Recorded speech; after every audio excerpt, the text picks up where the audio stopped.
செய்திகளிலிருந்து தந்தி டிவியில் நேரலை காட்சிகளை பார்க்கின்றோம். பல முக்கிய பிரமுகர்கள், அந்த பகுதியின் பிரமுகர்கள் பிரதமரை இந்த ஹெலிபேடில் வரவேற்றார்கள். அதைத் தொடர்ந்து பாஜக தொண்டர்கள் வரவேற்பு கொடுக்கக்கூடிய நிகழ்வு சாலையில் அவர் பிரயாணிக்கக்கூடிய அந்த 2-3 கிலோமீட்டர் தொலைவில் ஏற்பாடாக இருக்கிறது.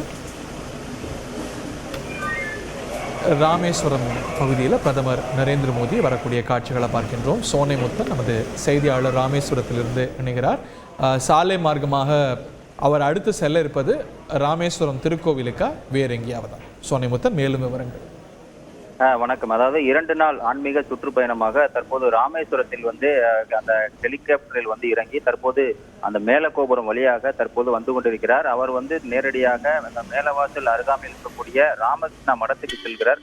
அங்கு சற்று நேரம் ஓய்வு எடுத்த பிறகு அதற்கு அருகாமையில் இருக்கக்கூடிய அந்த கிழக்கு வாசல் வழியாக ராமநாத சுவாமி ஆலயத்திற்குள் சென்று புனித நீராடிவிட்டு அதற்கு பிறகு அங்கு நடக்கக்கூடிய, அதாவது சாமி தரிசனம் மேற்கொள்கிறார். அங்கு இருக்கக்கூடிய ராமநாத சுவாமி, பர்வதவர்த்தினி அம்பாள், ஆஞ்சநேயர் உள்ளிட்ட உள்ள இருக்கக்கூடிய அந்த பரிவார தெய்வங்களை சாமி தரிசனம் செய்கிறார். அதனை தொடர்ந்து அங்கு நடக்கக்கூடிய, அதாவது பல்வேறு மாநிலங்களிலிருந்து வருகின்ற அந்த ஆன்மீக மெய்யன்பர்கள் நடத்தக்கூடிய அந்த ராமாயண கதாபாத்திரத்தில் கலந்து கொண்டு அந்த நிகழ்ச்சியை முடிக்கிறார். அதனை முடித்த பிறகு அங்கு இருக்கக்கூடிய சிவாச்சாரியர்கள் மற்றும் ஆன்மீகவாதிகளை சந்திக்கிறார்.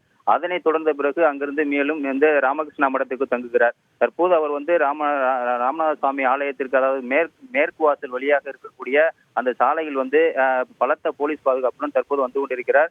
அந்த இரு மரங்கிலும் இந்த பாஜகவினர் மற்றும் தொண்டர்கள் மற்றும் ஏராளமான வடமாநிலத்தவர்கள், அதாவது தரிசனத்திற்கு வந்திருக்கக்கூடிய அந்த வடமாநிலத்தவர்கள் உள்ளிட்ட அனைவரும் அவருக்கு பல்வேறு கோஷங்கள் எழுப்பி அவர் வரவேற்கக்கூடிய காட்சிகளை நம்மால் காணப்படுகிறது. இன்னைக்கு நாளைக்கெல்லாம் தரிசனத்துக்கு அனுமதி உண்டா? இன்னைக்கு, அதாவது குறிப்பாக இன்று முழுவதுமே பக்தர்களுக்கு தரிசனம் என்பது தடை செய்யப்பட்டிருக்கிறது. நாளையும் அதே போல நாளை காலை முதல் தான் வந்திருக்கக்கூடிய பக்தர்களுக்கு சாமி தரிசனத்துக்கு அனுமதியானது வழங்கப்பட இருக்கிறது. இன்று முழுவதுமே பக்தர்களுக்கு உள்ளே ஆலயத்திற்குள் சென்று சாமி தரிசனம் செய்வதற்கு தடை செய்யப்பட்டிருக்கிறது. ரைட்டு.